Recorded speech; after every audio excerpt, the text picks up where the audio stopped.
nakakakaba. Mga hindi nakikita ng pangkaraniwang mata, pero nakatingin sila. Hindi may paliwanag ng karaniwang kaalaman, kaya tayo na paglalaruan. Mga kwento ng kababalaghan, ibabahagi ni Benji Felipe. Kasindak-sindak. Tuwing linggo, alas 10 hanggang alas 11 ng gabi. Kung nararamdaman mo lang, dapat bang paniwalaan? Kasindak-sindak. Sa Radyo 5, 92.3 News FM. Transmitting live from our brand new studios at TV5 Media Center and Reliance Mandaluyong. By land, by sea, and on air. Mula sa pinakabaksyong newsroom sa buong bansa. 25,000 watts. Radyo 5, 92.3 News FM. Iwanan mo na ang lumang tunog ng AM. Hindi nakikita ng pangkaraniwang mata, hindi may paliwanag ng pangkaraniwang kalaman. Nararamdaman mo lang, dapat bang paniwalaan? Magdasal na kayo. Papasok na tayo sa marim-marim na mundo. Kasama si Benji Felipe. Kasindak-sindak sa Radyo 5, 92.3 News FM.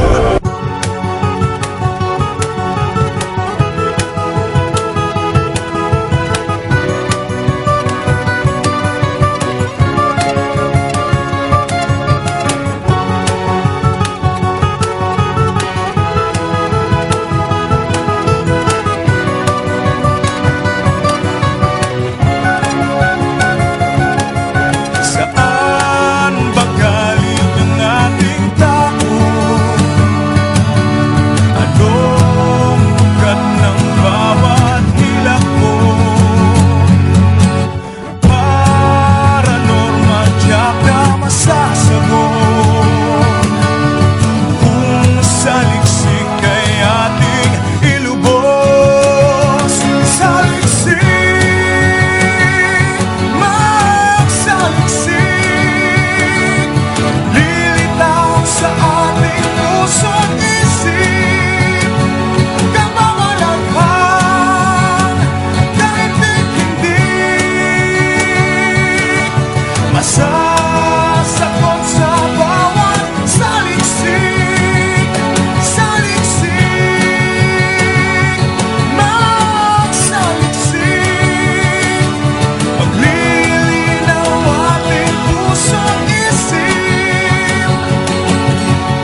Linggo naman ng gabi, muli tayo magsasama-sama sa pinakakasindak-sindak na programa sa FM Radio. Tayo pong lahat ay namulat na sa hiwaga ng dako paroon. Malakas na ang ating loob sa pagtuklas sa mga kababalaghang ating nararanasan. Kaya higit nating unawain ngayon ang lalim pa ng mga misteryo mula sa sarili nating mundo hanggang sa pinakamalawak na kayang marating ng ating guni-guni. Sama-sama lang tayo palagi, linggo-linggo sa nag-iisang Paranormal Science Radio Show, ang Kasindak. Ito po si Benji Felipe, kasama natin si Derek Cacho sa paghatid ng kwento at pagsagot sa mga tanong ninyo sa kababalagan man o sa panaginip. Ang mga dapat abangan ngayong gabi, ang pagpapatuloy sa tinatalakay nating Chariots of the Gods ni Eric von Daniken. Ang multo sa lumang klinika na ayaw mamatay. Ikukwento. Ano ang clairaudience? Sasagutin sa ating paranormal word. Ang wow sound ng alien noong 1977 mula sa globular cluster. May bagong development para tuklasin kung talagang extraterrestrial ang nagpadala ng message. Bagong bangkay sa Dyatlov Pass, iniuugnay sa misteryosong kamatayan ng mga estudyante noon na hindi nalulutas kung sino ang kakaibang salarin.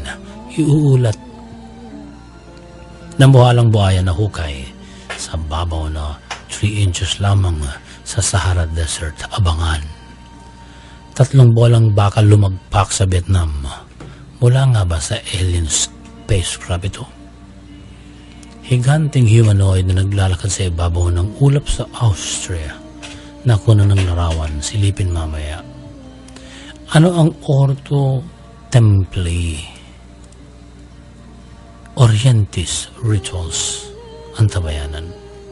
Mas marami sasagutin niya sa naiipong mga tanong tungkol sa panaginip at kababalaghan at abangan ang horoscope ninyo sa linggong ito.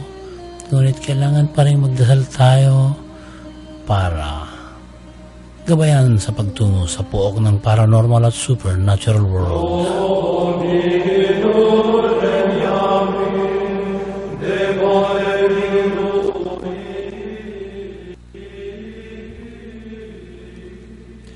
Dakilang Diyos ang magabayan niyo po kami at ipadama na kailangang may hawak ng aming mga buhay. Patuloy po ninyong gamitin ang aming programa sa ikabubuti ng lahat. Salamat po sa pagkakalob sa amin ng araw-araw na biyaya at hinihingi namin ito sa ngalan ng anak niyong si Jesus. Amen.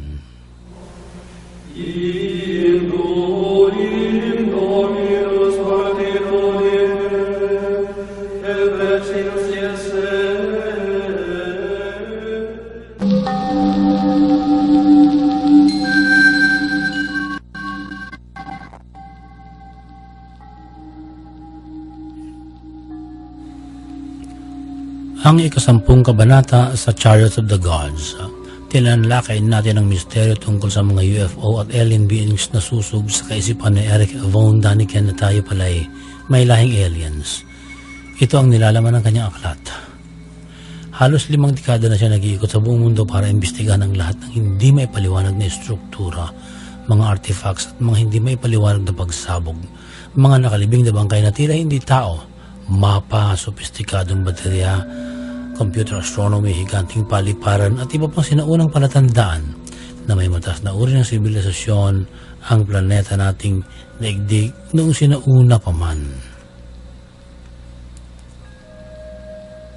Para sa kanya, totoong dinalaw ang mundo natin ng mga taga-ibang daigdig at ang layan ng tao ngayong mula sa layan ng alien na mataas na ang uri ng talino.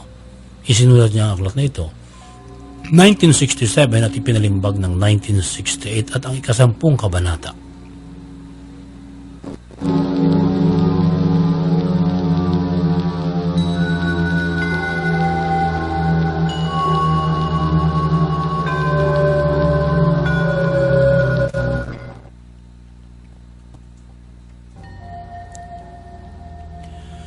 Ang pag-unlad ay bunga ng dalawang tanong. Una, bakit may nangyari? Ikalawa, paano nangyari ito? Ang mga mabubuting nangyayari ngayon ay bunga ng magulong pangyayari noon. Kung dati mahirap ang pamumuhay, natuto ang mga taong mag-imbento ng bagay na magpapagaan sa pang-araw-araw na gawain. Tumataas ang uri ng teknolohiya at nababawasan ng maraming trabaho ng ating katawan. Kaya ang mga likha ng siyensya ay naging biyaya sa sangkatauhan. Kahit ang nakakatakot na atomic bomb noon ay nagkaroon ng pakinabang sa ngayon. Kung ang tubig ay para sa isda at ang himpapawid ay para sa ibon, nagawa ng taong lumipad sa pag-imbento ng eroplano at nagawa ring sumisid ng matagal sa ilalim sakay ng submarino. Kung tutuusin, hindi naman ito intensyon ng may likha. Tinangka ng tao na marating ang buwan at makarating nga. Kaya bakit hindi subukan ng space travel? Sa mga pag-aaral, sinasabing ang populasyon ng buong mundo ay aabot na sa 8.7 billion katao sa taong 2050. At pagkalipas pa ng 200 taon, 50 billion na ang dami ng tao sa mundo. Sa ganitong pag-aaral, sinasabi nila na 335 katao ang dapat na tumira na lamang sa sukat na 1 square kilometer na lupa. 1 square kilometer, 335 ang titira.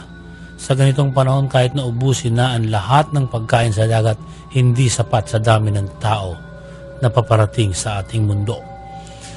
Noong 1966, mahigit 10,000 katao ang nagpumilit mabuhay na ang kinakain lang ay suso at mga halaman. Namatay pa rin sila sa gutom sa isla sa Lombok, Indonesia. May mga pag-aaral na nagsasabing hindi magkakasya ang pagkain mapuproduce sa mundo kapag sumabog ang populasyon. Kaya mayroong mga nagsusulong ng birth control. Ang ibang pag-aaral ay nagmumungkahi na kailangan putulin ang paglobo ng tao. At ang solusyon, kailangan kalahati lang ang isisilang kumpara sa inaasahang magiging 50 billion na ang tao. Pero may mga hadlang kagaya ng usapin ng moralidad, batas ng relihiyon at iba pang uri ng mga pagtutol sa birth control.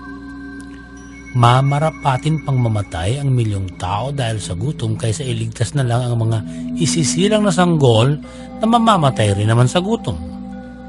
Ngayon kung magtatagumpay man ang birth control at mapalawak ang taniman para sa food production at maparami ang isda na supply ng tao, lahat ito ay magiging pansamantala lamang. Maaaring magpatuloy ang buhay sa susunod pang 100 taon. Kung lalampas pa riyan, may problema na naman ang sangkatauhan. Kaya sinabi ni Daniken na kumbinsido siya na ang tao ay magpupumilit na tumira sa ibang planeta, kagaya ng planet Mars. Hahanap sila ng paraan upang matutong mabuhay sa planetang ito kahit mahirap. Katulad daw ng mga Eskimo na sanay sa lamig ng yelo at lilipat sa mainit na desyerto ng Ehipto, hahanapin nila ang adjustment ng pamumuhay. Alalahanin ninyo na ang sinasabi niya noong 1967 ay ginagawa na ngayon. Naghahanap na ng paraan ang mga scientists upang tayo mabuhay sa planetang Mars. Sinabi rin na Daniken na kung magtatagumpay ang mga siyentipiko na makahanap ng planeta na pwedeng tirhan ng tao, sasakupin natin ito para lang mabuhay ang mga anak ng mga anak natin. Sa ganitong kalagayan, tama lang pala na palawakin pa ang space research na sinasagawa sa ngayon. Bigyan natin ng pagkakataon ang susunod na salinlahin ng tao upang sila ay mabuhay pa. Ang sinaunang magpabaya o sino mang magpabaya sa ganitong usapin ay parang sila na rin ang nagtalaga sa kamatayan ng kinabukasan ng mundo.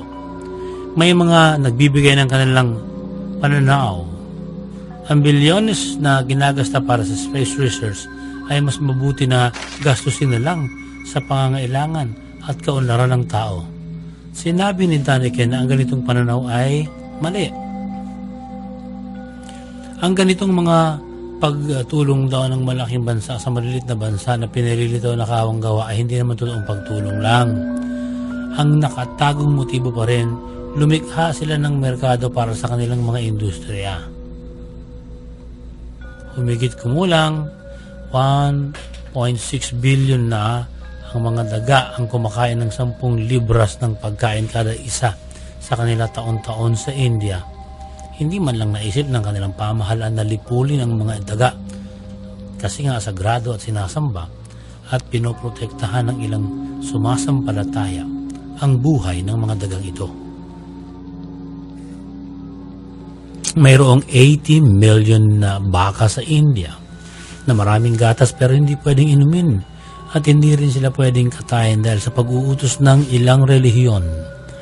Nangangailangan pa ng napakahabang panahon upang turuang mabura ang mga nakagawian at mga maling paniniwala, pati na ang mga ritual na nagiging mismong banta sa buhay ng karamihan.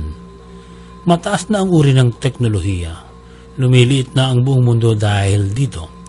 Abot kamay na halos ang lahat ng nais gawin ng tao. Kaya kailangan ng simulan ang paghahanap ng paraan upang maisakatuparan ng sarili nating space travel. Ang makabagong henerasyon ay naniniwala na hindi imposible ang paglalakbay sa kalawakan. At hindi na rin dapat pagtakhan kung meron ding paglalakbay sa kalawakan at hindi tao lamang ang gumagawa.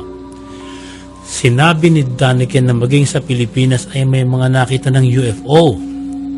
Tinanggal niya ang 95% ng posibilidad na UFO ang mga nakita. Bakit siya nagtira ng 5%? Sa 95% na nagsasabing may nakita silang UFO, ang sabi ni Daniken, pwede pa silang pagdudahan dahil hindi sila mga eksperto. Kaya pwedeng magkamali sila sa nakitang bilog na kidlat, mga weather balloons, paridolya sa hugis ng ulap o mga sasakyang gawa ng tao pero hindi nila alam. At mas marami ang mga taong biktima ng mass hysteria kaya madaling maniwala sa UFO. Ngunit ang 5% na sinasabi niyang dapat paniwalaan ay mga taong eksperto. Kadalasan ay mga piloto na hindi maaaring magsinungaling dahil maaari silang matanggal sa trabaho kung ganon. Ang mga piloto ay eksperto kaya alam nila kung ano ang kanilang nakikita sa kalawakan. Bawal sa kanila ang magdroga at hindi sila pinapayagang uminom ng alak ng ilang oras bago magpalipad ng eroplano. Noong February 5, 1965, sabi ng US Department of Defense, mayroong nakita ang Space Division for UFO na dalawang lumitaw na radar sa naval airfield nila sa Maryland. Ang dalawang object na lumitaw ay pumunta sa airfield mismo nila at ang bilis ay 4,350 miles per hour. Pero nung malapit na ito, bigla itong sumirit pataas. Noong May 3, 1964 sa Canberra, Australia, 3 meteorologists ang nakakita ng flying object na kumikinang na parang pilak. Sa pag-iimbestiga ng NASA, napatunayan nila na ang nakita sa Australia ay malaking flying object na meron pang mas maliit na flying object na dumikit at nilamon ng malaking flying object. Ang higit na maliit na object ay may kulay na pulang ilaw at nang ito'y pumasok sa malaking object, sumirit sila papahid-papawid at nawala sa sobrang bilis. Noong November 23, 1953, may nakitang unidentified flying object sa Michigan. Ang flight lieutenant na si R. Wilson sakay ng F-86 jet aircraft. Binigyan siya ng pahintulot na habulin ng nakitang flying object. Naghabulan sila hanggang 160 miles per hour at biglang hinigop ang F-86 jet at naglaho ito kasama ng flying object. Mula noon ay hindi na nakontak ang radio ng lieutenant. Ilang araw nilang ginalugad ang lahat ng lugar na pwedeng bagsakan ng eroplano. Wala silang anumang nakitang bakal o mga sunog na bagay o kahit man lang patak ng langis o gasolina. Walang anumang nakita at hindi muling lumitaw pa si Wilson. Noong September 13, 1965, ang hepe ng polis na si Eugene Bert Rand ay nilapitan ng isang babae naghihisteria. Hinabol daw ng flying object ang kanyang kotse sa New Hampshire. Sinabi niya higanting flying saucer na bumubuga ng kulay pula ang nakipaghabulan sa kanya hanggang 10 miles. Ito ay lumiko sa isang gubat sa Route 101. Hindi naniwala ang pulis sa kwento ng babae, pero narinig niya bigla sa radio monitor na ang kasama niyang pulis na si Jens Holland ay may nakitang lalaki na ganoon din ang kwento tungkol sa UFO. Kaya napilitan silang puntahan ang gubat. Doon ay nakakita sila ng 6 na kabayong nagwawala at nagulat sila na hinahabol pala ang mga ito ng parang umaapoy na object na lumilipad sa ibabaw lang ng mga puno. Sinabi ni Toland sa hepe niya na totoo ang sinasabi ng babae nagre-report sa kanilang presinto dahil nakikita na nila mismo ang flying object. Saka naman dumating ang isa pang pulis na si Dave at natulala sa nakitang flying object hanggang sa inipon ng mga saksi at umabot sa 58 katao ang nakakita sa flying object na yon. Merong meteorologists at Coast Guard sa mga ito kaya hindi pagdududaan na unidentified flying object nga ang nakita. Noong May 5, 1967, ang mismong mayor ng Merlins sa Monsieur Molliot ay nakakita ng kamanghamanghang mga butas sa isang bukid na sumasakop ng 680 yards. May mga bilog na uka na ang sukat ay 15.5 feet at ang pagkakabaon sa lupa ay 1 foot. Pinag-aaralan nila at parang merong mabigat na sasakayang metal na lumapag sa lugar. Merong kulay violet na alikabok na nasa mga uka. Ang sabi ni Daniken, nagpunta siya roon at hindi siya naniniwala sa mga usap-usapan ng mga kulto na ang mga bakas na iyon ay likha ng multo. Noong November 6, 1967, ang kapitan ng Lufthansa Aircraft ay nagkuwento sa isang TV station na nakakita sila ng flying object na ang diameter ay 33 feet. Papalapag sila noon sa San Francisco, tinabihan sila ng flying object. Nang ito i-report nila sa University of Colorado, sinabi lang sa kanila na baka bahagi lang yun ng rocket na bumabagsak. Hindi naniwala ang kapitan at ang mga pilotong kasama niya dahil sa ilang libong paglipad na nila. Hindi pa sila nakakita ng isang kapirasong bakal na sasabayan ka sa paglipad na umabot ng 5 minuto. Kaya sa 7th International World Congress of UFO Investigators noong 1987 pa lang, idineklara ni Professor Herman Orbert na extra scientific problem ang UFO dahil sila ay mga spaceship from a known world. Sinabi pa niya na ang mga nagpapalipad ng mga UFO na ito ay mga nilalang na mas mataas ang uri ng kultura at marami tayong matututunan sa kanila. Si Orbert ang tinaguri ang father of space travel at siyang humula sa pag-imbento ng tao ng rocket na gagalugad sa ibang planeta sa solar system. Kaya sinabi niyang dapat nang seryosohin ng lahat ang mga bagay na inaakala lamang nakatang-isip tungkol sa usapin ng UFO. Ang isang kamanghamanghang pangyayari ay naganap noong July 30, 1908 sa Siberian Taiga. Isang napakalaking bolang apoy ang sumagitsit mula sa kalawakan. Bumagsak sa nabanggit na lugar at nasaksihan ng napakaraming sakay ng train ng panahong yon. Pagbagsak ng bolang apoy, naalog ang train at nagkaroon ng malaking pagsabog.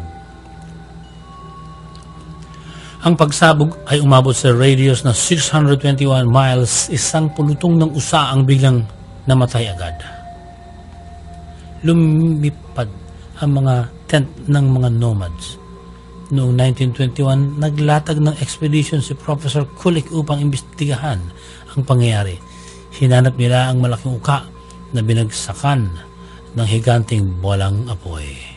Nakita nila ang mga puno, tapyas ang mga ibabaw.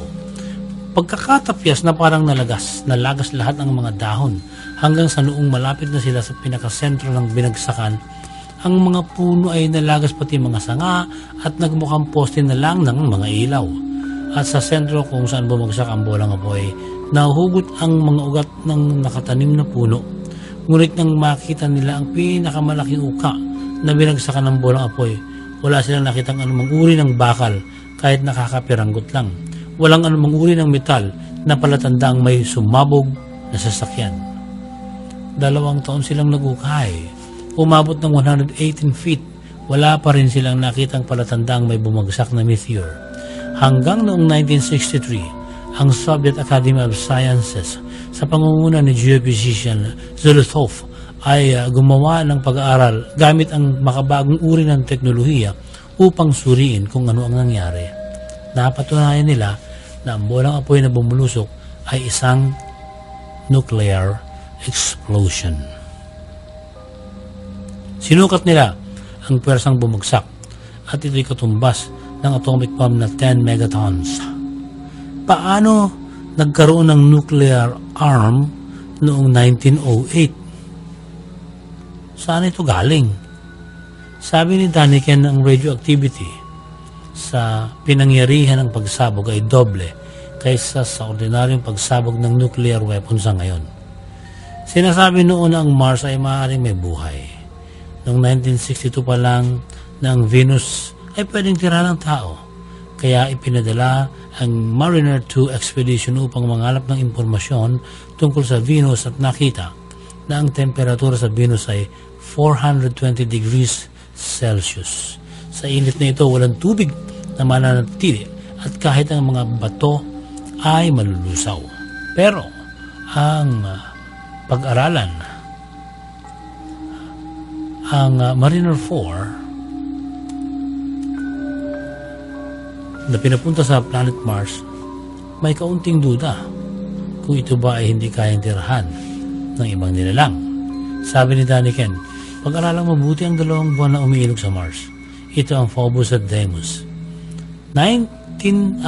Taong 1610 pa lang nalaman na ni John Kepler na mayroong 2 satellite na nakadikit palagi sa Mars. Noong 1877, sinabi ng American astronomer na si Asaph Hall, totoo na mayroon talagang 2 umuorbit sa Mars. Ngunit ang 2 buwan na ito'y mailalarawan ni Jonathan Swift sa libro niyang A Voyage to Laputa and Japan na bahagi ng series sa librong Gulliver's Travel. Hindi lang niya inilarawan kung ano ang itsura ng Phobos at Deimos, kundi ibinigay niya ang eksaktong sukat ng pag-orbit nito sa planetang Mars. Paano malalaman ni Swift ang bagay na ito samantalang natuklasan ng tao ang 2 buwan 150 years pagkatapos ng panahon ni Swift? Hindi natin alam kung saan nakuha ni Swift ang kanyang kaalaman. Ang Phobos at Deimos ang pinakamaliit na satellite sa kalawakan. Hanggang noong 1966, ang American astronomer na si Carl Sagan at ang Russian scientist na si I.S. Iskarovsky ay naglabas ng libro para sabihing ang 2 buwan na umiikot sa Mars ay artificial satellite. Tinawag nila itong hollow moon dahil hindi solid. Iba raw kasi ang hindi pangkaraniwang pagkilos ng buwan. Katulad ito ng ating mga artificial satellites. Kaya ang gustong pag-aralan ngayon ng mga Russian, totoo ba na may advanced civilization ang Mars? Bakit nawala na ang sibilisasyong ito?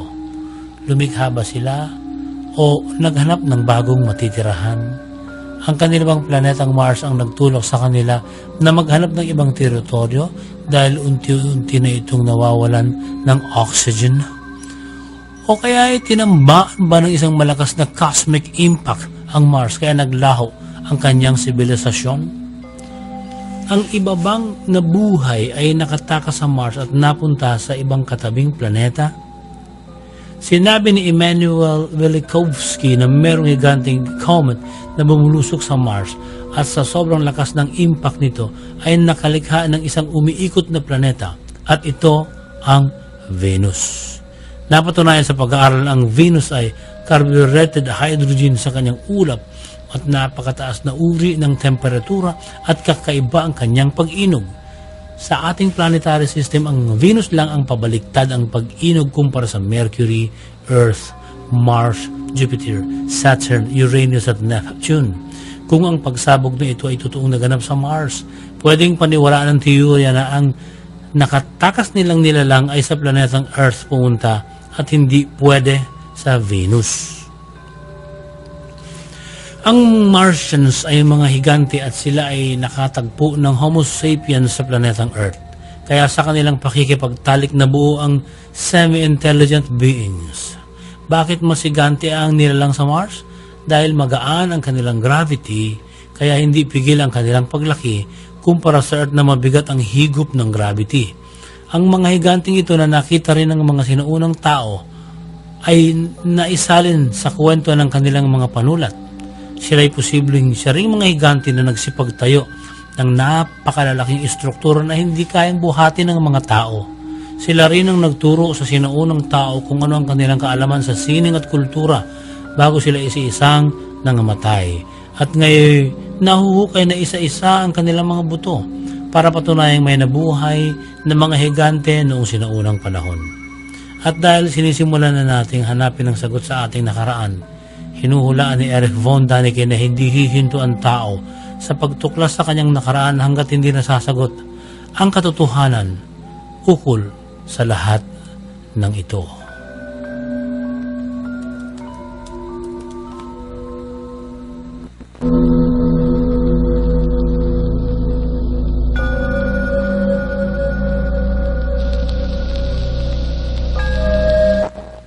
Ang susunod natin pag-uusapan ay patuloy nating pakikipagtalastasan sa ibang nilalang sa ibang kalawakan at ang mga prediksyon ni Erich von Däniken na nagkakatutuo na sa ngayon. Abangan ang pagpapatuloy ng kanyang aklat na Chariots of the Gods.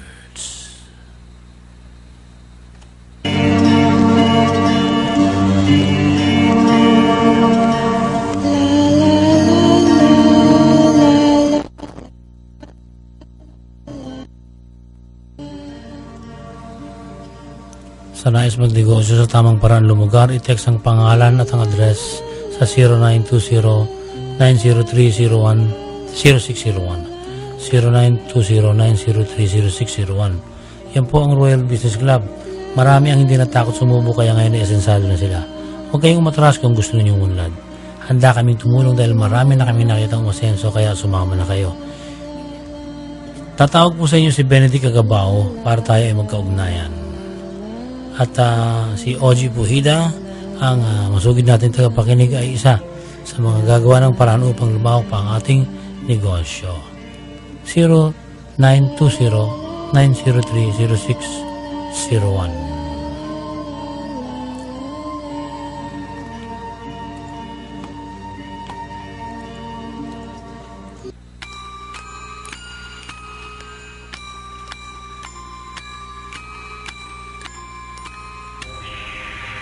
May nakikita ba kayong multo? May nararamdaman kayong sumasanib sa inyong masamang spirito? Mayroong hilakbot sa inyong panaginip? Kung nakatanaw na kayo ng UFO, inaakala nyo may duwende o maligno sa bahay nyo? I-like ang aming Facebook page, Kasindak-Sindak, at doon ay pwede kayo magkwento ng karanasang nakasisindak. Walang iwanan. Sama-sama tayo. Pikit mata nating araw kinang lalim ng inyong naiengkwentrong kasindak. Sindak.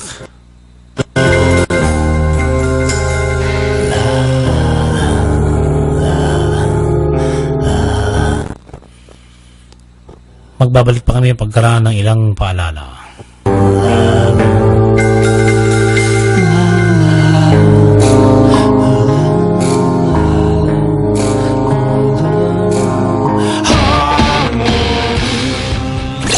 Magbabalik ang paborito mong programa pagkatapos ng ilang paalala dito sa Radyo 5 92.3 News FM. Maagap sa balita, maalam sa issue. Doon sa Kamandaraman, ang tinatahak ng daan ay para magkaroon ng mapayapang pamamaraan ng paglulutas ng mga problema ron at hindi nadadaan sa baril o hindi nadadaan sa lakas. Alisto sa impormasyon at serbisyo. Handang-handa sa pagbukas ng bagong umaga. Orly Mercado. All ready. Senator, Secretary, Professor at Environmentalist. Mauunahan ba sa paghimay ng mga usaping bumabalot sa bansa? Pag nag-isip ng tao, nagsara ng isip na ganun kayo, kayo mga mandarambong kayo magnanakaw kayo, etc. Napakahirap palitan yung impression yung sinasabing perception. Kaya sa politika, napaka-importante hindi lamang yung katotohanan, kung hindi yung pananaw sa katotohanan. Been there, done that na siya ng paulit-ulit kaya di na mapapaikot-ikot pa. Lunes hanggang Biyernes, alas 6 hanggang alas 8 ng umaga. Orly Mercado, all ready. Wala nang iba pa sa umaga. All ready ka na ba? Dahil this early, it's Orly. Wala na sir, Orly lang. Sa Radyo 5, 92.3 News FM. The UFC Octagon returns to Boston with its biggest card yet. A world championship is on the line as bantamweight boss TJ Dillashaw takes on former title holder Dominic Cruz. Superstar strikers collide when Anthony Showtime Pettis faces lightweight Eddie Alvarez. UFC, now on Signal and TV5. January 18th, live at 11 a.m. on Piper Channel 53 on Signal. Encore telecast at 4:15 on TV5. Alerto sa sakuna! Alerto sa sakuna! Kaalaman para iwas sakuna! Si Erwin Tulfo po, maging alerto tayo sa sakuna upang maiwasan ang trahedyang dulot ng landslide. Huwag magpatayo ng bahay o gusali malapit sa dalisdis o slopes at sa matatarik na lugar. Kumonsulta sa mga lokal na opisyal at humingi ng kaalaman ukol sa mga landslide na naganap sa inyong lugar. Humingi rin ng geological hazard assessment ng inyong ari-arian at magpakabit ng flexible pipe fittings sa inyong tahanan para maiwasan ang pagkatagas ng tubig o krudo. Makakatulong ang mga ito para maproteksyonan ang inyong sarili sa sakunang dulot ng landslide. Muli, Erwin Tulfo po. Anumang sitwasyon, handang umaksyon. Para sa karagdagang impormasyon, mag-log on sa www.interaction.com at palaging makinig sa Radyo 5 92.3 News FM para sa iba pang alerto sa sakuna. Nagbabalik ang paborito mong programa dito sa Radyo 5 92.3 News FM. Kung nararamdaman mo lang, dapat bang paniwalaan? Kasindak-sindak sa Radyo 5 92.3 News FM.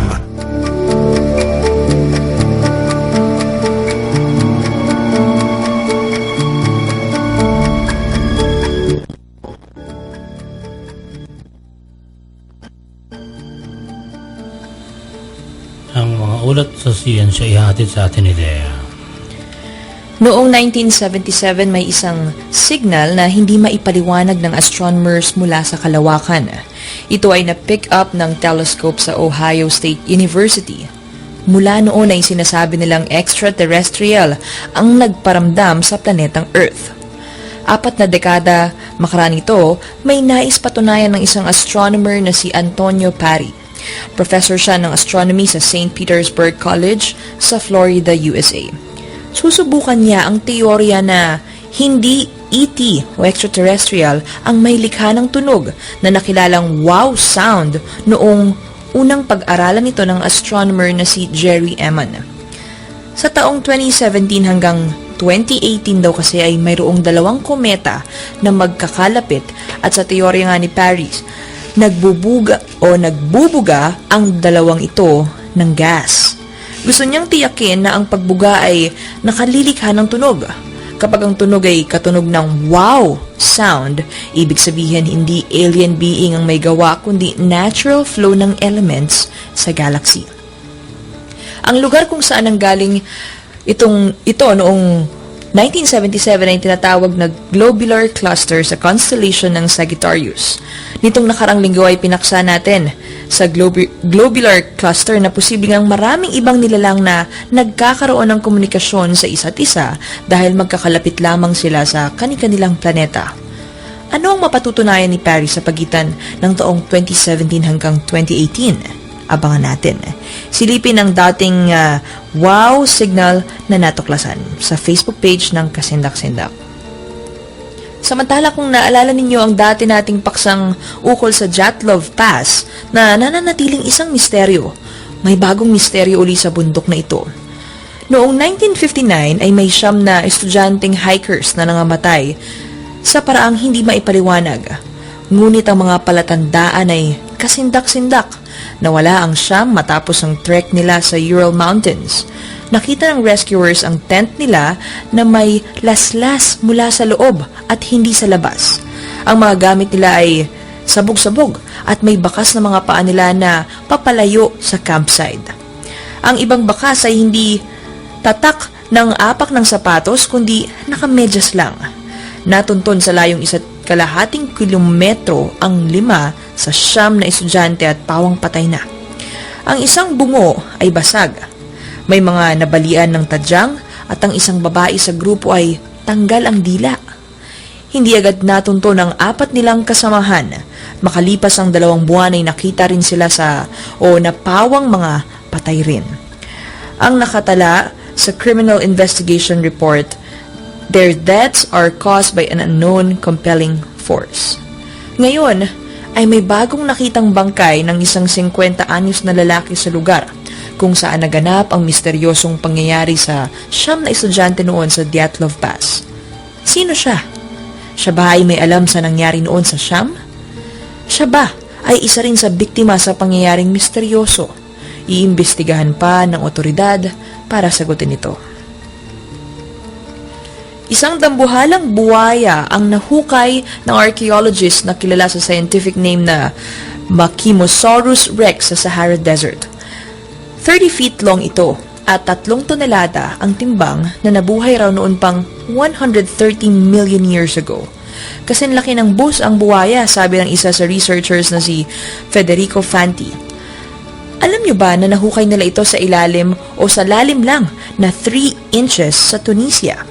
Pag-aaralan daw nila ngayon kung Crocodiles M. rex ba ay talagang kasamang nalipo sa Jurassic period sa nakalipas lamang na 20 million years. Samantala 3 bolang baka lang himalang lumagpak mula sa kalawakan pabagsak sa isang lugar sa Vietnam. Ang isa ay may bigat na 250 grams na nalagag sa bubong ng isang bahay. Ang isa ay tumitimbang ng 6 na kilo at sa garden lumagapak, samantalang ang ikatlo ay delikado sa bigat na 45 kilos. Mabuti na lang at sa taniman ng mais ito lumagpak. Sa ulat ng Vietnam Standong and Bao Dap communities, bago ang paglagpak ng mga object, ay may nakitang unidentified flying object sa kalawakan na labis ang ingay na tila kidlat sa Tuyen Quang Province. Inaalam ng militar ng Vietnam kung ito ba ay galing sa spy spacecraft ng Russia o ito nga ba ay mula sa ibang klaseng sasakyan mula sa kung saan man.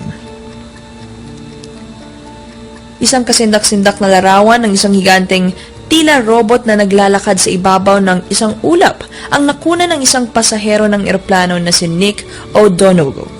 Sakay ng EasyJet flight mula sa Austria patungo sa Ireland ay nasilip niya sa bintana ng eroplano ang isang figura na kumpleto ang pagka-humanoid. Naglalakad ito sa ibabaw ng ulap at nakunan niya ng ilang pitik. Sabi ni Nick, I was flying back from a work ski trip in Austria. I was on the window seat with 2 work colleagues beside me.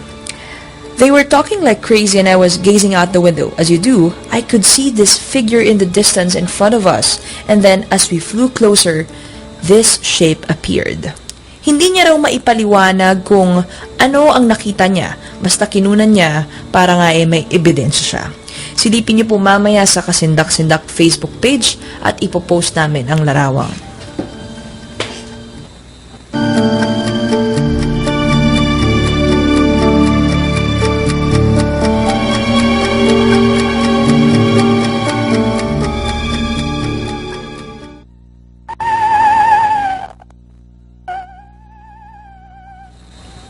May tanong sa atin si Rafael Arp.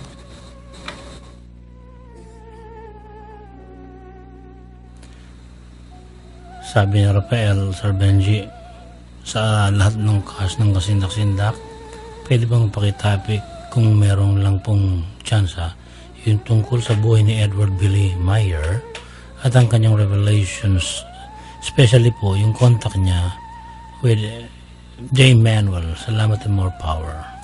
Okay.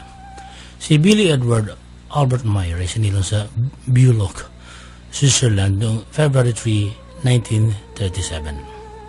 Sa loob ng 67 years, tuloy-tuloy ang kiniklaim niyang kwento na pakikipag-ugnayan niya physically and telepathically sa extraterrestrial beings. Mula araw ang mga alien ito sa Pleiades star system at ang planeta nila ay ang Planet Era. Sabi ni Edward Meyer, may fascinating at esoteric teaching sila para gabayan ang sangkatauhan sa ating daigdig. Ito raw ang paraan para mabalikan natin ang ating nakaraan. 5 taon pa lang si Billy nung una siyang makausap ng aliens, kaya tuloy-tuloy ang pag-aaral niya sa terrestrial beliefs and cultures. Noong January 28, 1975, kumontak di umano si Billy sa alien sa Samase o yung babaeng alien sa Plejaran. May picture siya ng beam ship ng babae at lampas sa 1,000 pictures ang pinapakita ni Billy tungkol sa UFO. Ngayon ay nasa 400 aliens na raw ang nakokontak ni Billy. May tanong si Jojo Julian Recto. Magandang gabi.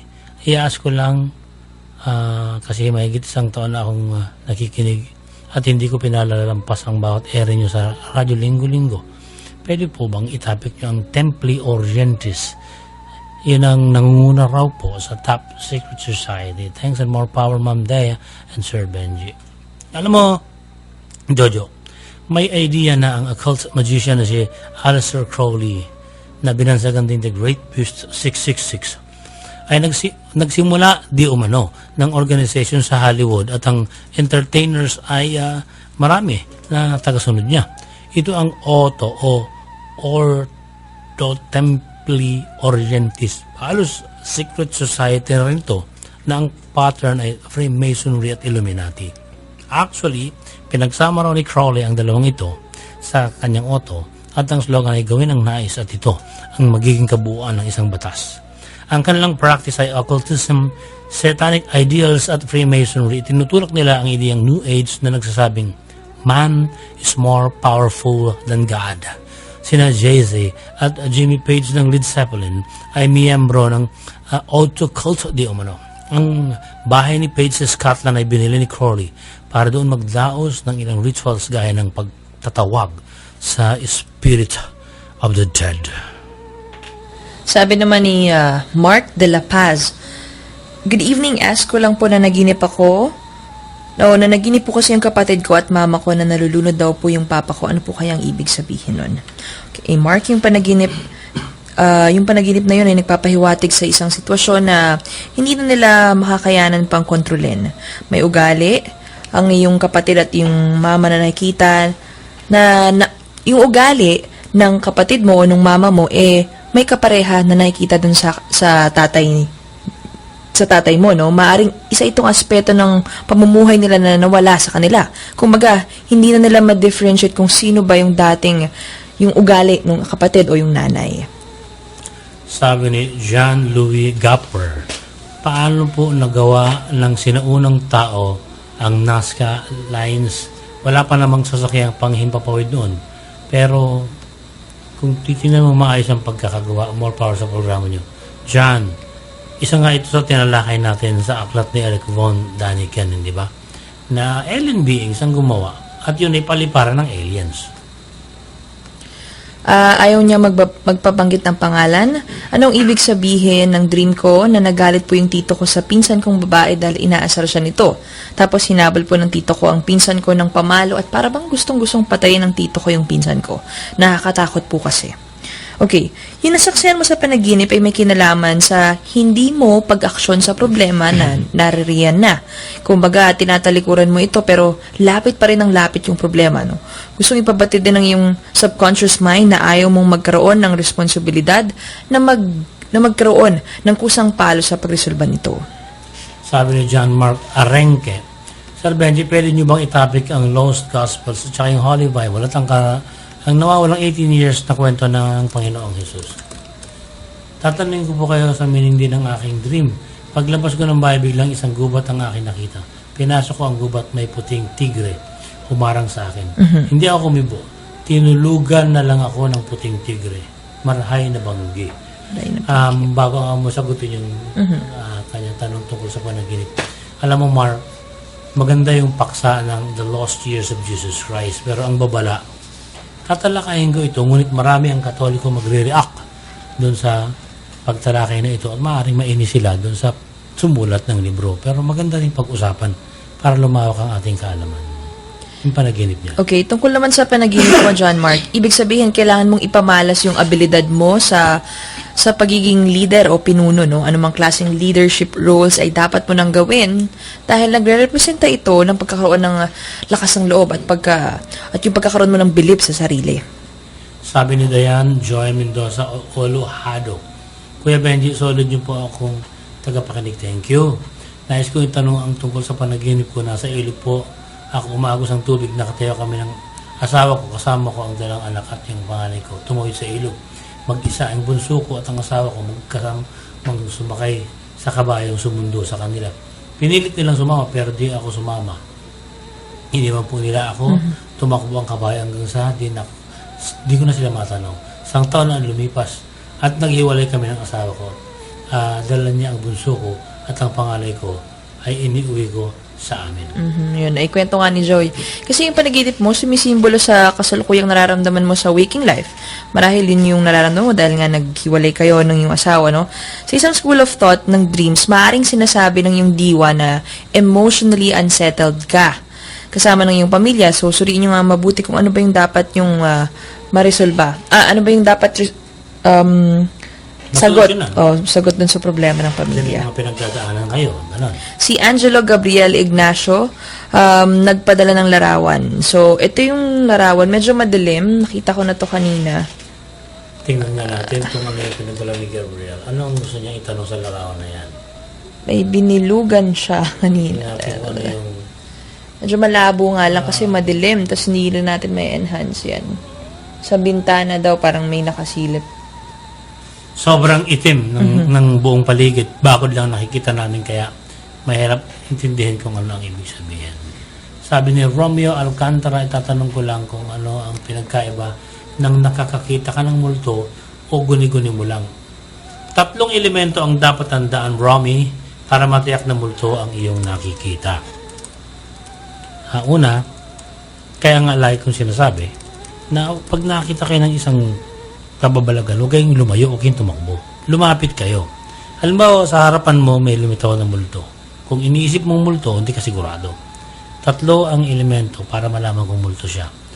Identity. Tanungin mo, sino po kayo, ano pong kailangan nyo. Pag sumagot siya, sinabi kung sino siya, di na-identify niya ang sarili niya. 2, tinatanong mo siya, sumasagot siya, interaction, nakikipag-interact siya. So, 3 elemento, tanungin mo siya kung alam niyo po ba kung nasaan tayo ngayon. Pag na-describe niya yung 3-dimensional surroundings, maliwanag na ang kausap ninyo ay multo, kung hindi tao. Ganon. Si Seryoso, Ma'am Dea, pakisagot po, totoo po ba ang mental telepathy? Paano nakokontrol at gumagana? May kaso na po ba nito? Kung hindi niyo po masagot sa radyo, dito na lang. Thanks and more power. Okay. Alam mo, Serge, marami ang pagsubok ukol sa mental telepathy. Isang eksperimento ang ginawa ng mga parapsychologists noong 1984 sa Princeton. Ang nangyari dyan, ganito, no? Pinahiga ang isang lalaki sa isang kwarto. At sa kabilang kwarto, may isa pang lalaki na pinahiga rin. Hindi sila nagkakarinigan. Sarado mga pinto. Walang bintana. Sa pagitan. Ang isa, pinapikit lang at nag-concentrate lang siya. Hinihintay niya kung ano ang signal na darating. Mula doon sa kabila. Ang isa, pinaharap sa TV screen na ang lumilitaw lang naman na picture sa TV screen, paulit-ulit lang. 2 lalaking fire eaters. Diba sa atin, yung sa mga karnabal, yung kumakain ng apoy. Yung 2 picture ng 2 lalaking kumakain ng apoy, paulit-ulit lang na pinapakita sa kanya sa TV screen.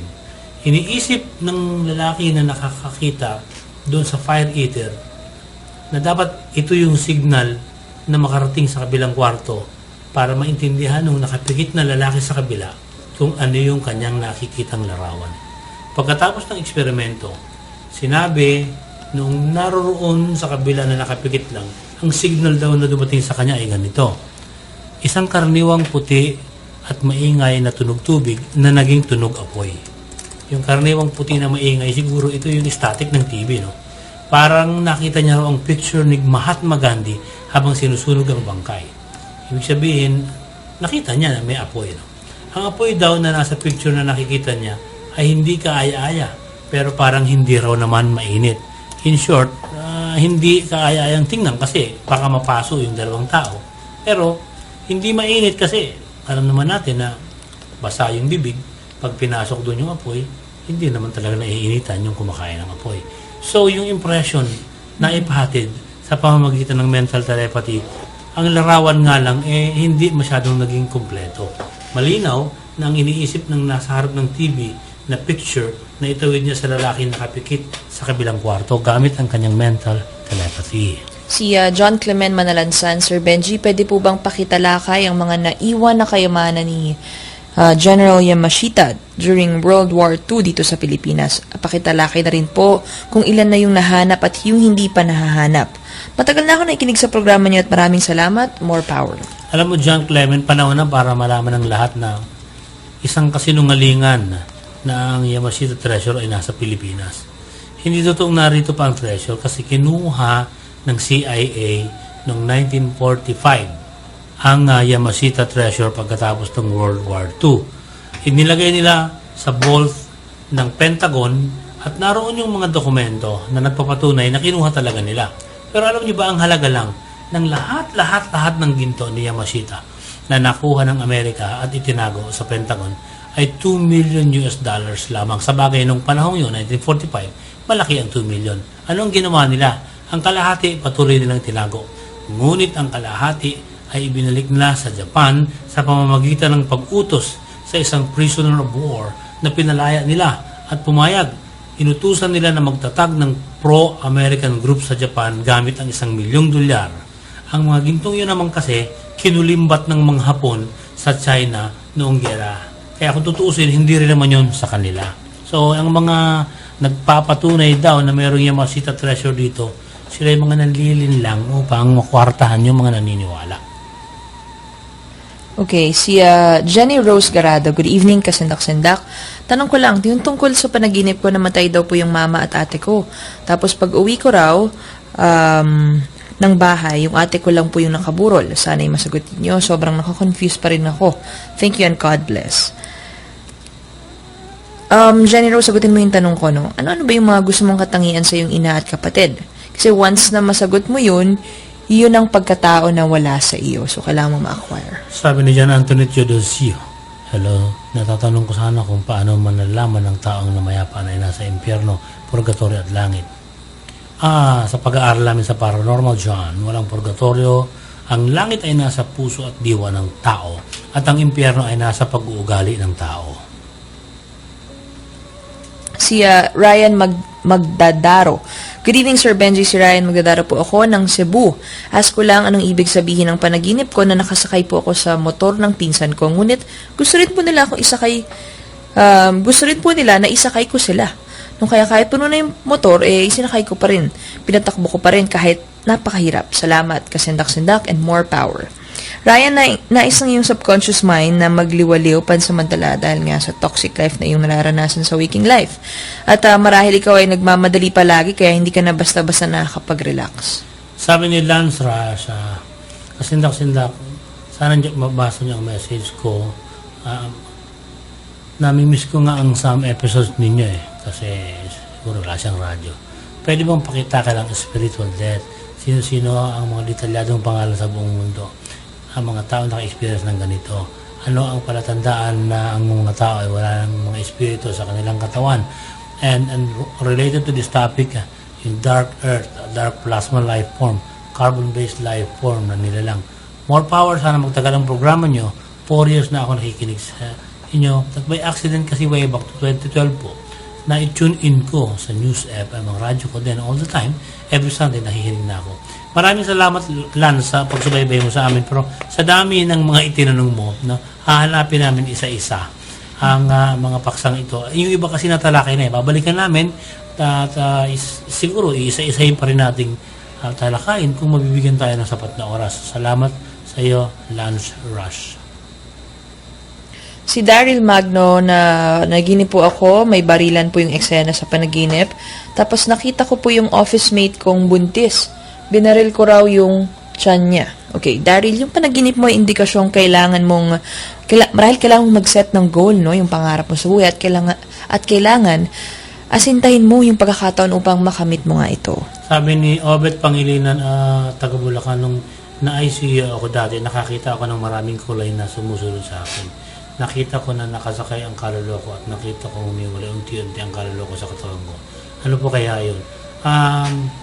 Yun ang tinatawag na near-death experience. Kung Sana tinanong mo yung doktor kung diniklara bang clinically dead ka na. Well, anyway, nangyayari talaga sa mga taong dinadala sa ICU, lalo na kung malubha yung kalagayan. Yung parang nakikita na talagang sarili.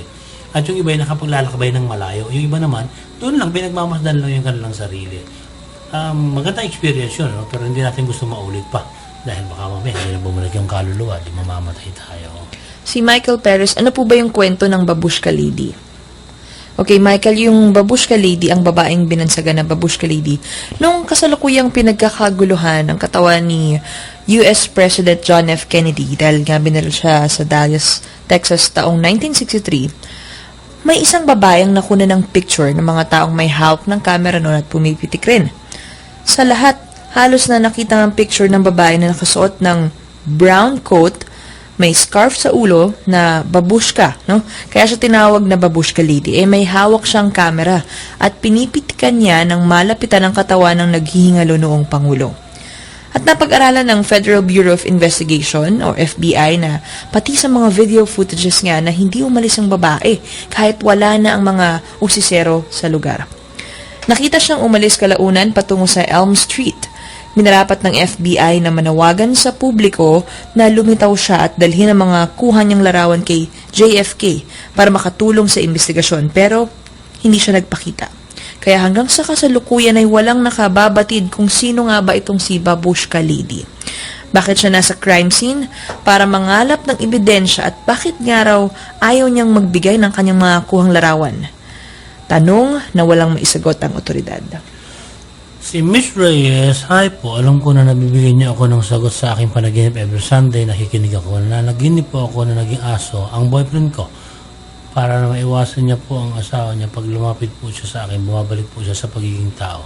Anong ibig sabihin ng panaginip ko? May asawa siya ngayon, nais ko lang sana malaman. Naghiwalay po kasi kami nung lumipat na kami ng bayan, hindi na po kami nagkita. Maraming salamat, sana mabigyan niyo ng sagot. Mitch, nagre-representa yung panaginip mo sa pag-handle mo ng relasyon sa tamang paraan. Epektibo ba yan o hindi, no? Ikaw lang kasi makakasuri niyan, Mitch. Isa pang pakulugan nito, nagbibigay babala ang subconscious mind mo na ang nangyari sa'yo at sa iyong boyfriend nung nakaraan ay malamang mangyari na naman sa kasalukuyan mong relasyon. Vulnerable ka, Mitch, sa ganito. Ingatan mo yan. Jennifer Mizahon, naniniwala ba kayo sa papel ng kamatayan? Hindi. Ito ay isang symbolism of death lang. Hindi sa totoong merong kamatayan. Totoo po ba ang sirena na nakita sa summer? Hindi namin alam kung anong klase sirena yan, pero hindi natin na inaalis ang posibilidad ng sirena at shokoy kasi hindi pa natin nagagalugad ang buong kailaliman ng karagatan sa mundo. Baka sila yung mga nilalang na talaga nabubuhay sa pinakamalalalim na bahagi ng ocean. Malay natin, di ba? Si Ken Aquino, tanong ko lang po yung panaginip ko na lumindol daw sa lugar namin ng malakas. Dumapa po kami ng nanay ko sa may tabi dahil maraming bumabagsak na mga bato. Nung huminto yung lindol, may lumitaw po na maliit na kulay berde sa aking unahan. Doon gumaan ang aking paramdam. Ano po kayang ibig sabihin ng aking panaginip? At pakibati po yung lahat ng nakasmile. Daw nakasmile. Okay, Ken. Ang panaginip mo ay nangangulugang rocky o yung mabato. On the rocks, ang isang bahagi ng iyong waking life. Kumbaga, ikaw ay nape-pressure at hindi mo mapagtanto kung paano mo re-resolbahin ang iyong problema.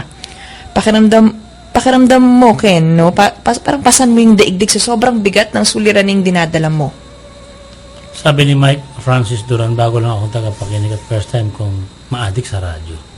Pwede po bang itapik niyo yung exorcism?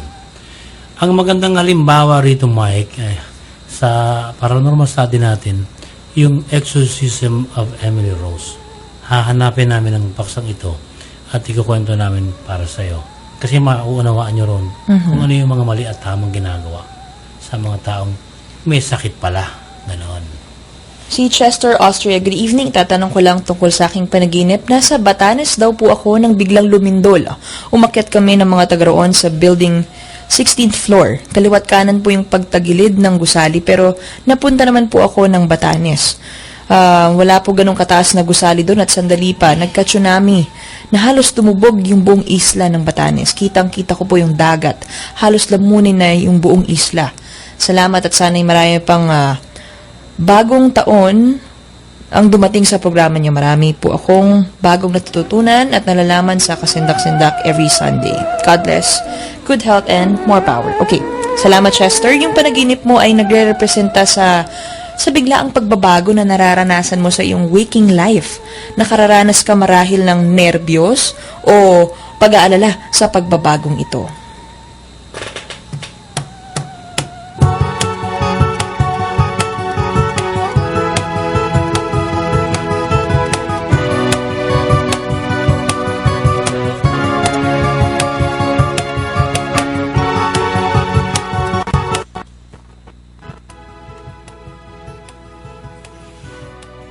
Magbibigay po kami ng paliwanag sa ilang terminolohiyang ginagamit natin sa mundo ng paranormal para higit na mapadali ang ating talastasan. Ano ang clairaudience? Ang ESP, extrasensory perception, sixth sense, psychic powers, telepathy, ay maituturing na clairvoyance. Kumbaga nakikita ng mga kababalaghan. Pero kung ang ganitong phenomena ay tungkol sa naririnig lamang, ang tawag dito ay clairaudience. Ang isang halimbawa ng clairaudience ay ang naganap sa sikat na babaeng mandirigma na si Joan of Arc sa medieval times. Isang magsasaka si Joan sa medieval period at ang pamumuhay ay hindi naiiba sa karaniwan. Tilaok ng manok ang gumigising sa kanya para mag-umpisa ng trabaho. Kalembang ng kampana ang gumigising sa kanya sa araw ng linggo para magsimba. At kontento lamang sa mga manlalakbay na dumadayo sa kanilang lugar at nagkukwento. Doon niya naririnig ang iba't ibang mga istorya sa kanilang nayon.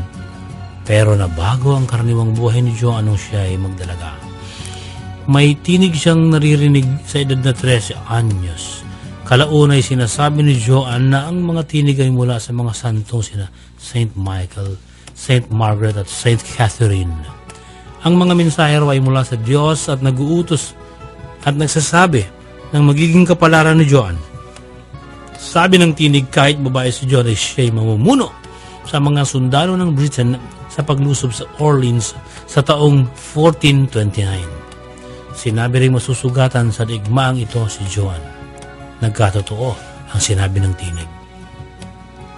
Ang higit na kamangha-mangha ay sinabi ng tinig na ang gagamitin ni Joan na espada sa lulusubing gera ay espadang nakabaon sa ilalim ng altar ni Saint Catherine sa lugar na Ferbois. Kapag nahukay raw ito ay makalawang pero linisin lamang at lilitaw ang 5 krus na disenyo. Pinakiusapan ni Joan ang mga pari para makapagukay sila sa altar ni Saint Catherine at nakita nga ang isang espadang kalawangin. Nilinis ng mga pari at kuminang ang 5 krus na disenyo nito. Pero noong 1431,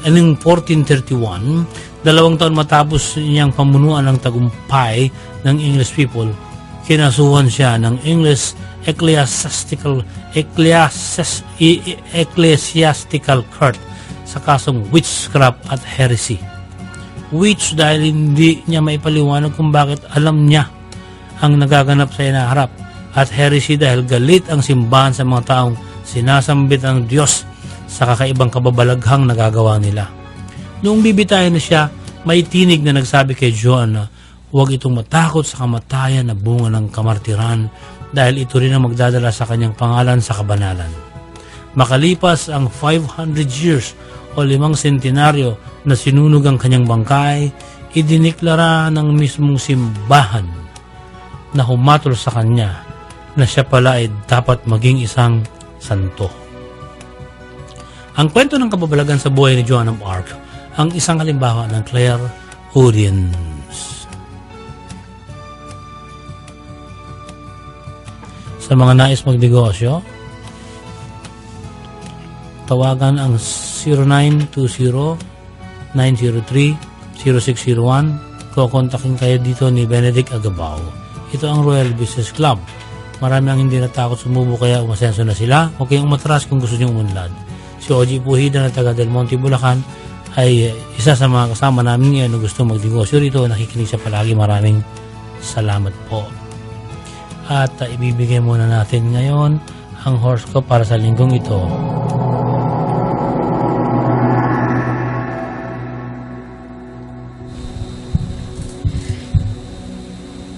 Narito na po ang horoscope para sa linggong ito sa Aries, March 21 hanggang April 20. Iwasang magpaasa ng iba, magkaroon ng pagbabago sa inyong tahanan, unawain ang kaparehang nasasakal na sa iyong paghihigpit. Taurus, April 21 hanggang May 21. Bukod sa regular na trabaho, magandang ideya ang magkaroon ng maliit na negosyo. Huwag isisi ang lahat sa iyong kapareha. Ngayong bagong taon, dalasan ng pamamasyal kasama ang pamilya. Gemini, May 22 hanggang June 21. Unti-unti nang matutupad ang mga plano, pero iwasan pa rin ang umasa sa iba. Makakaramdam ka ng matinding pagseselo sa kapareha, maging mapagpasensya. Cancer, June 22 hanggang July 22. Hindi man maganda ang pasok ng taon, agad kang makakabawi kung pag-iigihan mo ang konsentrasyon. Bigyang pansin ang kalusugan. Huwag mahiyang humingi ng tulong kung talagang hindi mo na kaya. Leo, July 23 hanggang August 22. Huwag hayaang maapektuhan ka ng mga paninirang ipinupukol sa iyo. Ito na ang tamang panahon para bigyang katuparan ang mga pangarap. Iwasang mamalagi sa lugar na hindi mo kilala ang mga nakatira. Virgo, August 23 hanggang September 23. Tiyaking matatapos ang lahat ng bagay na iniuutos sa iyo. Pagtibayin ang disiplina sa sarili. Mag-ehersisyo. Iwasang magbitiw ng masakit na salita sa iba. Libra, September 24 hanggang October 23, magiging mahirap ang magpatawad, pero kinakailangan gawin ito upang hindi na lumalim pa ang sugat. Gawing kapaki-pakinabang ang oras. Umiwas sa mga taong laging nasasangkot sa gulo. Scorpio, October 24 hanggang November 22. Maswerte ka sa iyong mga kaibigang hindi ka kayang iwan.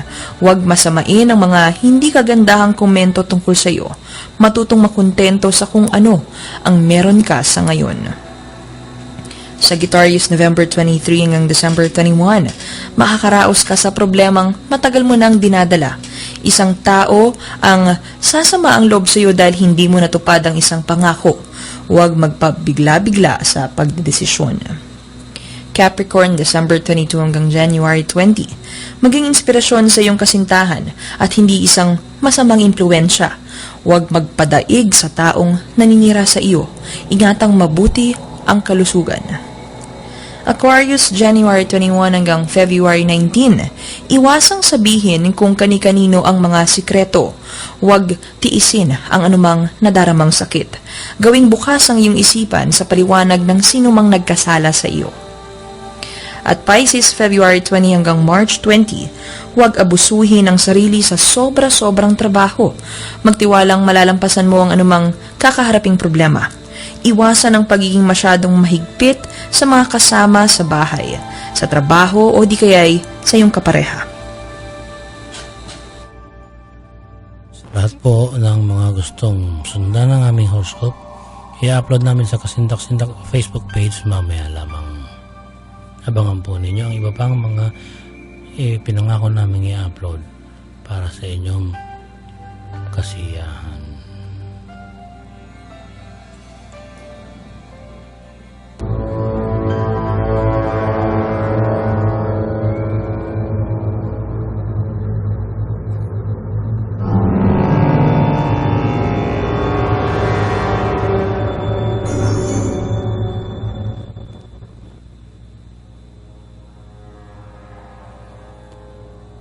Si Alexander Hamilton ay dating Secretary of Treasury ng Amerika.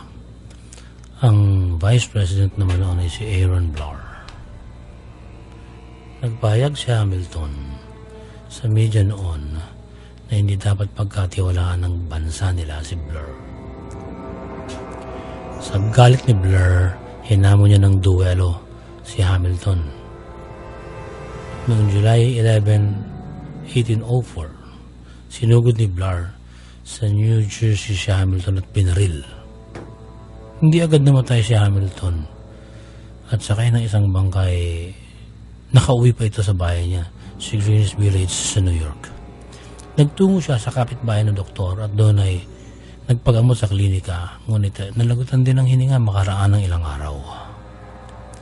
Paglipas ng panahon, ng dating bahay ng doktor ay wala na.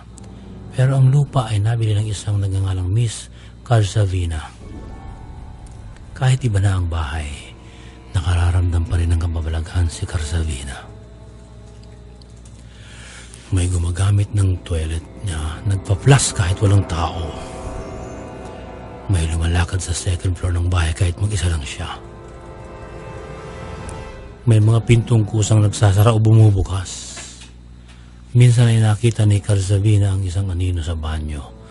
Nakita niya rin nagsuswing ang kadena sa taas ng bathtub. May dugong dumadaloy sa sahig at napasigaw siya sa hilakbot. Pero biglang nawala ang kulay pulang likido. Tinatanggap niya na meron pala siyang kasamang multo sa kanyang tahanan. Kaya nag-isip na rin siya na sana'y may makasama naman siyang tumira. Hanggang may umupa nga sa second floor ng bahay ni Carsavina. Pero sa mga unang araw pa lang ay nagparamdam ng multo. Nakita nito ang isang lalaking ang damit ay pang 18th century pa. Dahil sa ganitong pangyayari, humingi ng tulong si Carsavina sa isang psychic. Hindi nila kapwa alam ang kwento ng lupa na nabili niya at wala silang alam sa mga nangyari kay Hamilton.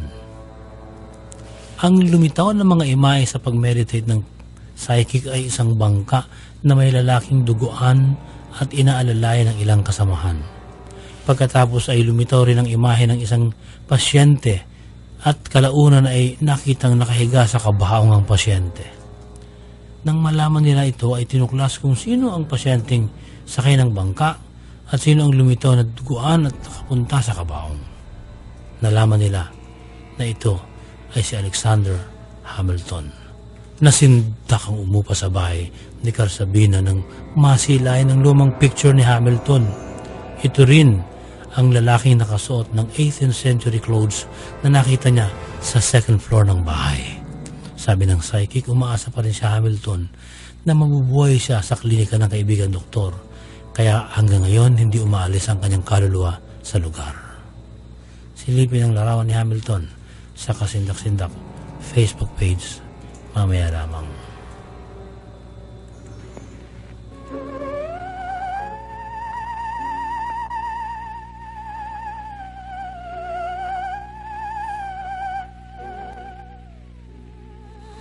Tutuloy natin ang pagsagot sa panaginip at kababalaghan. Sabi ni Robbie Cabrera, good evening Kasindak-Sindak, pwede bang paki-interpret yung panaginip ko last week? Umiiyak ako habang nililibing yung tatay ko. 2011 pa namatay ang tatay ko. Anong ibig sabihin nun? Thank you and more power. Nakikinig ako madalas, lalo na kung marami pa akong data sa internet. Anong ibig sabihin nun? Marami na siyang data sa internet. Robbie, unti-unti mong nakikita o nakakamit ang pag-let go sa kamatayan ng iyong ama. Yan ang ibig sabihin. Indikasyon din niya na, siyempre, namimiss mo yung inyong naging samahan. Si Hai Wushim, Sir Benji, pwede po bang magtanong kung paano mo malalaman na UFO ang nakita? Kasi kaninang hapon, itong nag-message siya nito, may nakita po akong lumilipad na bagay, pero hindi ko yun maaninag kasi malayo. Pero tahimik lang po, hindi tulad sa eroplano at helicopter na umuugong talaga. Salamat, Sir Benji. Literally, ang UFO ay unidentified flying object. Ibig sabihin, ang anumang bagay na hindi natin ma-identify na lumilipad, UFO. Pero, iba pa rin yung sinasabi natin ang UFO ay sakay mga alien o extraterrestrial. Ibang usapan din yun, no? Pero, definitely, UFO yung nakita ni Hee-Joo Jim. Si Refikul Natas Livet, gusto ko sana pong may talakay niyo po yung tungkol kina Cain, Nero, Judas. Yung pangalan niya, pag biniligtad mo, Devil, Satan, Lucifer. Oo nga, no? Sige, itapik daw natin ang sina Cain, Nero, Judas, Legion, Belial at Lucifer. Thanks. Nakikinig po ako palagi ng Kasindak-Sindak. Kalain mo yun? Nakikinig sa atin si Satan at Lucifer. Minarkahan ko na ito para ma-topic natin sa susunod. Si Melvin Sanina, Sir Benji, tanong ko lang, sino nga po ba ang Diyos ng mga pinaniniwalaan nating mga Diyos na siyang lumikha sa lahat? Kung si Abraham, Moses, Muhammad at Jesucristo ay mga propeta lang ni Allah at bago mamatay po si Jesus sa krus nang sinabi niyang, Ama, patawarin niyo po sila sa kanilang mga kasalanan sapagkat hindi nila alam ang kanilang ginagawa. At yung word po na Ama sa kanyang binanggit ay walang iba kung hindi po si Allah. At pati po, saan po ba o nasaan po ba yung totoong relihiyon? Sana ay masagot ninyo. More power sa inyong programa. Melvin, bakit mo sinabi na ang ama ni Jesus Christ na binabanggit ay si Allah? Hindi ko alam kung bakit mo naisip to. Pero si Jesus Christ, nag-aral dyan sa India, nag-aral dyan sa ibang lugar, inalam niya ang iba't ibang relihiyon, at marami siyang tinuklas na mga sinaunang aral nung kanyang panahon. Hindi totoong mangmang siya Marami siyang binasang libro. Sama-sama ang kanyang kaalaman. Kaya nga dinadakila namin siya dahil ang mga kaalaman niya, tinuro niya kahit na alam niyang papatayin siya. Pero mas mabuting paksain natin dito yung The Lost Years of Jesus Christ kasi maraming sagot ang matututunan ninyo sa pagkakasulat ng librong yun. Hinahanap ko yung libro, hindi ko makita. Pag nakita ko, babasahin ko sa inyo, sasaling ko para maintindihan niyo mabuti. Pero babala nga, maraming magagalit na Katoliko kasi sarado sila Ayaw nilang i-alter yung paniniwala nila. Pero yung pagkakasulat ng libro, may mga pinagbatayang katotohanan. Maraming inaral si Jesus Christ, kaya marami siyang kaalaman na galing sa iba't ibang mga aklat at iba't ibang kaisipan. Si Jerry Boy Santiago, hello, tanong ko lang po yung tungkol sa panaginip ko. Nakasama ko raw po yung nanay ko, tapos dinala niya ako sa isang manghuhula at pinahulaan niya ako. Sabi po ng manghuhula, may kakaiba daw po akong lakas. Subalit hindi ko ito magamit kung hindi ako magtitiwala sa sarili ko. Bigla na lang po ako nakarating sa isang lugar kung saan kailangan kong makipaglaban para lang mabuhay. Pero takot na po akong labanan ng kakaibang nilalang na iyon. Hindi ko masyadong nakita kung anong uri niya. Hanggang sa nakarating ako sa isang lugar na may malaking parang mesa kung saan maraming ulo ng tao. Ulo po ng mga halimaw at may boses na nagsabi sa akin na kailangan ko raw lumaban dahil kung hindi, mamamatay ako. Kaya lumaban po ako. Lahat po ng taong gusto ako patayin, pinapatay ko, pinupugutan ko po ng ulo. At nagbalik na lang po ako bigla sa malaking mesa at may isang taong nagpakita. Hindi ko naman po naaninag ang kanyang muka. Tapos tinulak ko raw sa kanyang isang ulo ng patay na tao para malaman niya na mas magaling ako sa kanya. Okay. Jerry, yung panaginip mo ay may kinalaman sa pag-aalala mo sa nangyayari sa iyong hinaharap. Gayunpaman, nais ng iyong subconscious mind na patuloy mong labanan yung paghihirap para sa wakas nga positibo yung dala nitong resulta. Sabi ni Roy Nimiat, pakitapik ang 77 minor signs, lalo na yung 10 major signs ng Judgment Day ng Islam. Nabasa ko ilan sa mga minor signs na nangyari na pakibati ang family ko, Kalimbol na masugid na listeners ng Kasindak-Sindak at saka si Shell Kim na fan ng Heart of Asia. Kasama ko siya sa grupo. Salamat. Sana mabasa niyo ang message ko. No? 77 minor signs. Lalagyan ko ito ng marka, ha? Para mahanap natin kung ano ito. Si Ian Kenneth Laron, ano po ba ang ibig sabihin ng panaginip ko? Kumakanta daw po ako ng Bring Me to Life. Tapos bigla raw pong sumabay ang alaga naming aso. Ano kayang ibig sabihin nito? Isa pang panaginip, bumaba raw po yung araw at kinausap po ako. Ano kayang ibig sabihin nito? Salamat at more power sa Kasindak-Sindak. Kenneth, doon muna tayo sa unang panaginip. Nangangulugan ito ng kasiyahan at pagkakasundo sa isang sitwasyon o relasyon. Yun yung pag-awit mo sa panaginip. Ikalawa naman, sa panaginip mo naman ganun din. Positibo yung hatid na nagre-representa sa kaliwanagan.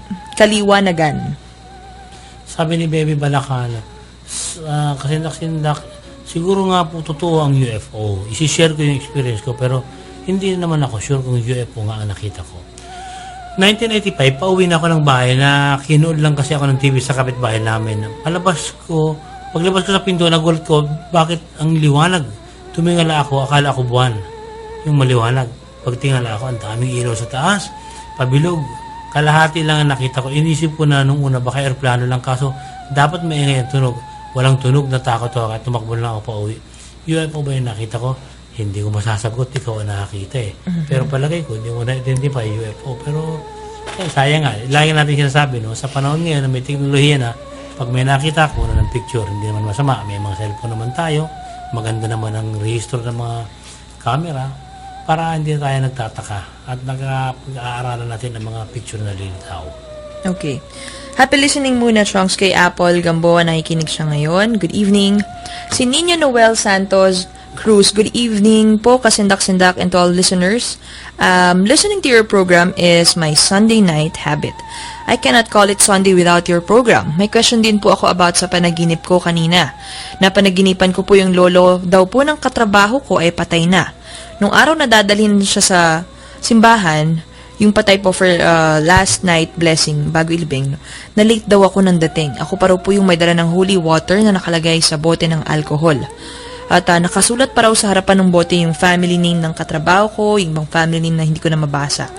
Pagdating ko raw po sa simbahan, maraming nagsipagdatingan. At na isa-isang nilabas yung mga patay.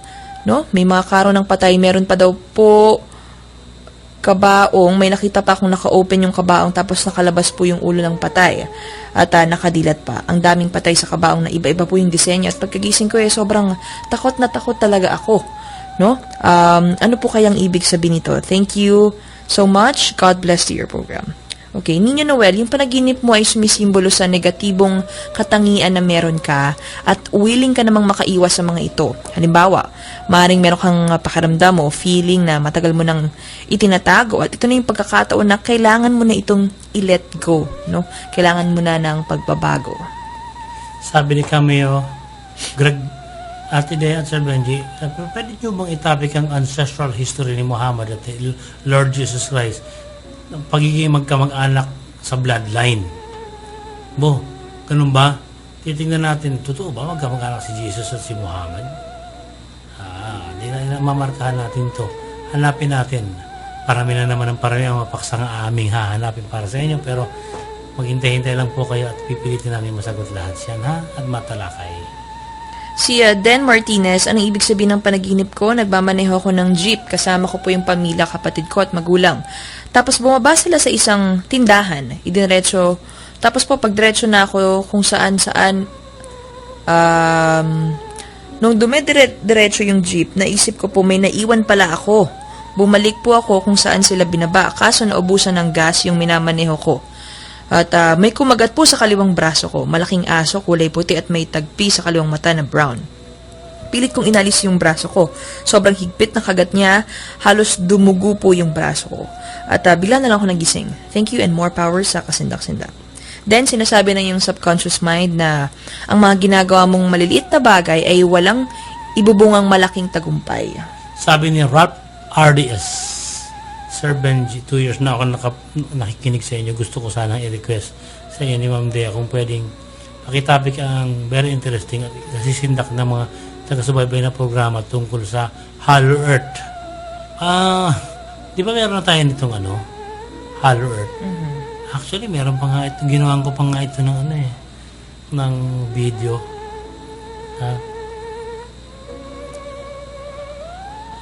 Madalas daw kasi siyang magkaroon ng mga research at nakikita niya raw na maraming opening sa North Pole at South Pole ang ating mundo. Pakitapik ang bagay na ito at anong dapat nating malaman na tinatago ng mga makakapangyarihang bansa. More power po. Thank you, Ralph Rodis. Hahanapin natin yung paksa natin tungkol sa Hollow Earth para mapag-usapan ulit natin. Okay, sabi ni Michael De Los Santos Longcanaya, Ma'am Dea, pwede pong pag-greet si Ziralyn Joy kay Don. Avid listener po siya ng kasindak-sindak. Pati yung mga tao ni Direk na nakikinig ngayon, si Direk Benny, Agapito. Sige. Unahin ko lang muna si Jacob Chan. Good evening, Ma'am Dea and Sir Benji. May napanaginipan po ako last Wednesday. Ang dati ko pong nililigawan ay nakaupo at nakasuot ng school uniform. Yung suot niya po, na school uniform ay iba sa uniform ng babae sa school namin. Dati, no? Na makita rin po niya ako na nakatingin ako sa kanya, nginitian rin niya ako.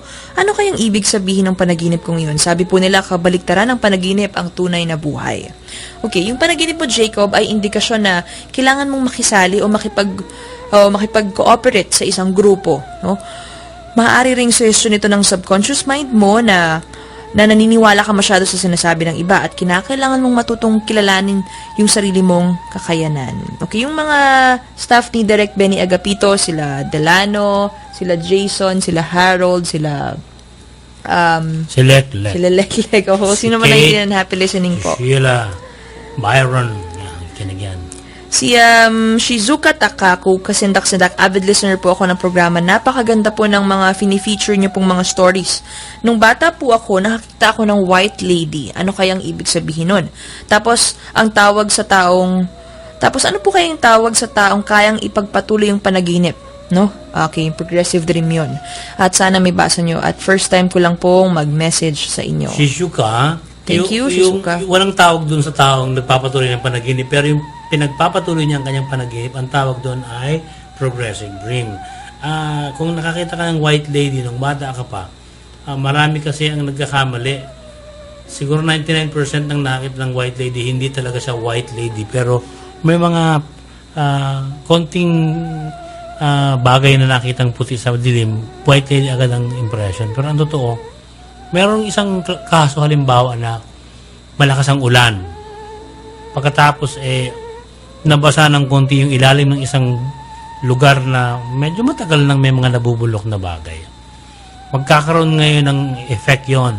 Yung gas na dapat lumabas na methane gas doon, maaaring pag-init ulit, sisingaw yun. Yung evaporation, korting buhok at saka korting damit. Dahil kasi puti Ang tingin ng iba, white lady kagad kasi di lang mapaliwanag kung bakit may gumagalaw na bagay sa isang lugar na halimbawa may mga nabubulok at hindi pinupuntahan ng mga tao. Yun white lady ang tingin, pero ang totoo, scientifically, ano lang yan, evaporation lang yun ng gas dahil dun sa humidity o kaya kung hindi man dahil dun sa biglang pagbuhos ng ulan at uminit at nagkaroon ng pag-evaporate ang dapat na mga nabubulok na hindi sumisingaw ng araw. Parang ganon. Si Apple Sabas, good evening sir ma'am. Ako po si Apple Sabas ng Tonsuya, Malabon. Gusto ko sanang malaman kung ano yung kahulugan ng panaginip ko. Pumasok daw po ako sa isang pinto at nakita ko po na maraming damo. May mga bata at may ilog, nalaglag yung mga bata sa ilog, tas pilit po silang hinihila pa ililim ng isang batang babae na walang muka. Ang ipinagtataka ko po, bakit lahat ng nakikita ng mga bata ay nakikita at nararamdaman ko rin. Kinausap ko po yung sarili ko na dapat hindi ko makitang pangit o nakakatakot yung mukha ng batang babae. Awa naman po ng Diyos nga, hindi nga po siya nagpakita na nakakatakot na mukha. Gusto ko po siyang balik-balikan kasi po 3 gabi ko na po siyang napapanaginipan. More power, more blessing po to come. Sana mabasa po ninyo at marami na po akong naipadalang mensahe sa inyo. Okay, more than 3 years na daw siya nakikinig. Sorry, ngayon lang ulit namin. Salamat, Apple. Inulit na natin lahat from the top tayo. Pero sasagutin ko yung panaginip niya, no? Ang panaginip mo ay nagre-representa sa bahagi ng iyong sarili na nais dumepende sa mga tao sa paligid. No, ito yung mga taong na kailangan mong asahan sa oras ng pangangailangan, Apple. Sumisimbolo rin ito na kailangan mo na may palaging pumoprotekta sa iyo, no? So marahil nagiging progressive dream na yung eksena sa panaginip mo, kaya ikaw na dapat yung magresolba ng aksyong ito.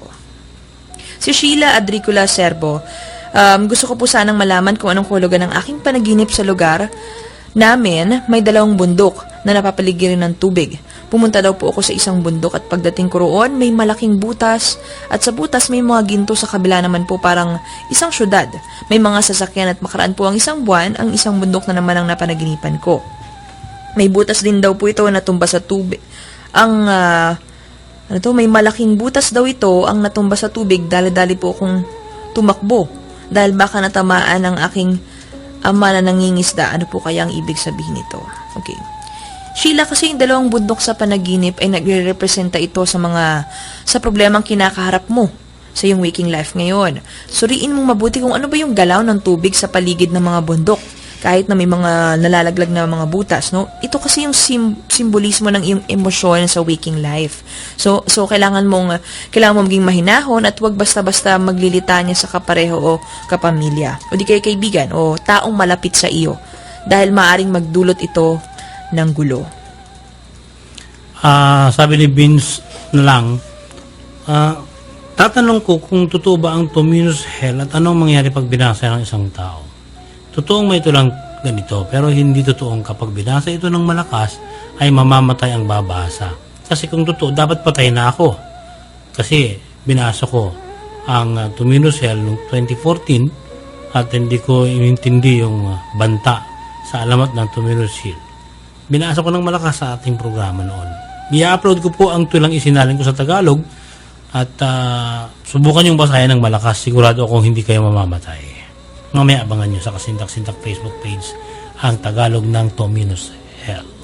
Si Stephen Kenji, ask ko lang, maaari po bang makontrol ang panaginip ng isang tao? Kasi nanaginip po ako na sumakay ako sa eroplano at nang nasa himpapawid na po ako, bigla na lang po itong bumulusok. Gusto ko pong gumalaw, ngunit parang nakasemento po ang buong kong katawan at di ako makagalaw. More power sa Kasintak-Sintak. Okay, kaya namang makontrol yung panaginip, Stephen, no? Yung kahulugan ng yung panaginip tungkol sa bumagsak na eroplanong sakay ka ay may kaugnayan sa pagset mo ng pangarap, no? Baka masyadong mataas kaya nadidismaya ka kapag pumapalpak yung naging resulta. Sabi ni JP Ocampo, good evening, Kasintak-Sintak, pakitapik ang Slenderman. Natapos na natin to, Slenderman. May napanood kasi akong video. It look like curious ako. Thank you, Kasintak-Sintak. Pinapakinggan ko kaya since 2011, naalig na ako sa inyo. Oh, bakit na-miss mo yung Slenderman na pinag-usapan natin kung 2011 ka pa? Di ba, baka sakali maulit natin to. Thank you, JP Ocampo. At binabati natin ang Ocampo at ang Mistoso family. Pati na rin ng F7 family. Thanks and more power. Si Jeff K. Cleofas, Sir Benji, Miss Dea, we are one of your avid listeners from your radio program, Kasindak-Sindak. Salamat po. Your show is very informative and helpful with regards to deliberating facts over the Fed. No, I have read such articles leading to various discovery of the Bucegi Mountains in Romania and its tunnel connecting pyramids such as the pyramids of Egypt and the Mayans. Oh, talaga. Hanggang doon pala yun. Ano? Kindly discuss the Agartha and the inner earth conspiracies leading to the hollow earth discovery. Is the earth really flat or is there an earth beneath the earth? Those UFOs and extraterrestrials are only cover-ups from the US, but really are the Agarthians or inner people and their modern flying disc as means of transportation. This could also help us end the curiosity amongst ourselves about the real ETs. Kindly greet my family, Jeff K.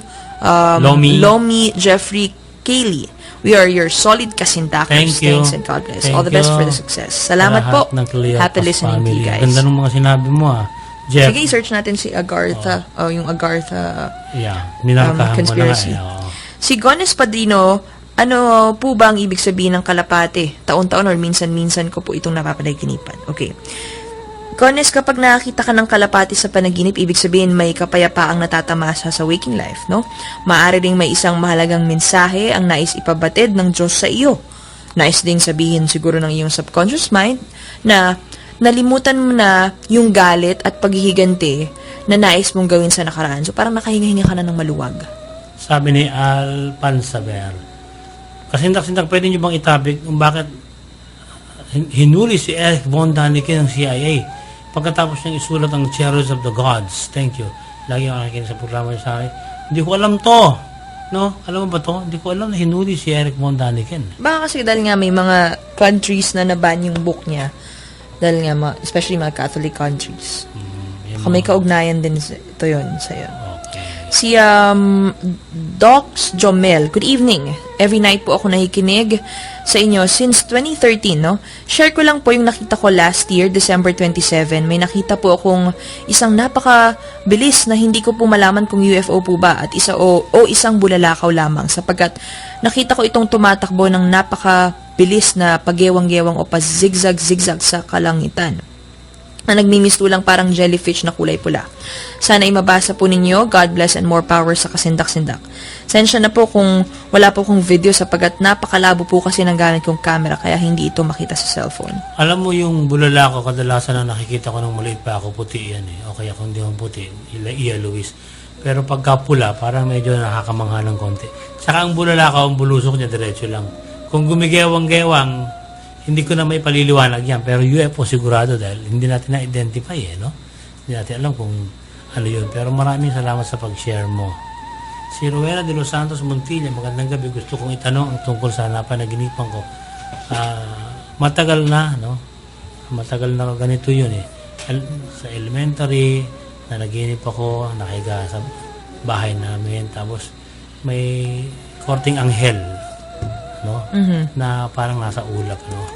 Tapos naglalakad ako sa kalsada, suot ko yung uniform ko sa high school, nakayapakla ko. Okay na yung nadaanan pero unti-unting dumilim. May puno sa gilid, no? Madilim daw. Tapos may puno, yumuko ang puno habang naglalakad. Natakot ako pero nilakasan ko ang loob ko. Naulit ang panaginip na yon nung nag-asawa na ako. Na naginip din ako na nakita ko si Mama Mary sa taas ng hagdan, nakangiti siya, natakot ako at nagtago sa likod ng kwarto namin. Bumaba siya ng hagdan, nakangiti at sinabing, bakit ka natatakot? Halika. Inabot siya ang kanyang kamay sa akin. Twice kong napanaginipan.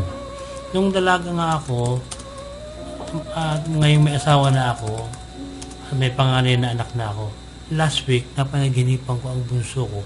Binibisan ko at dahil malikot, kinagat ko siya sa likod sa bandang balikat. Umiyak daw po at gustong tingnan yung likod na kinagat ko. Nagalit daw po ang asawa ko, sinabi na mawawala din yan. Tama po ba ang napanaginipan ko noon at itong bago pa lang na sitwasyon namin? Kasi malaki po talaga ang problema namin financially dahil sa pagkakasakit ng anak ko. Sana masagot nyo kahit dito na lang sa programa. Inaalala ko po kasi ang anak ko. 1 year na po akong listener at marami akong natutunan sa programa nyo. Maraming salamat at God bless po sa inyong lahat. Isa-isa yan nga natin. No?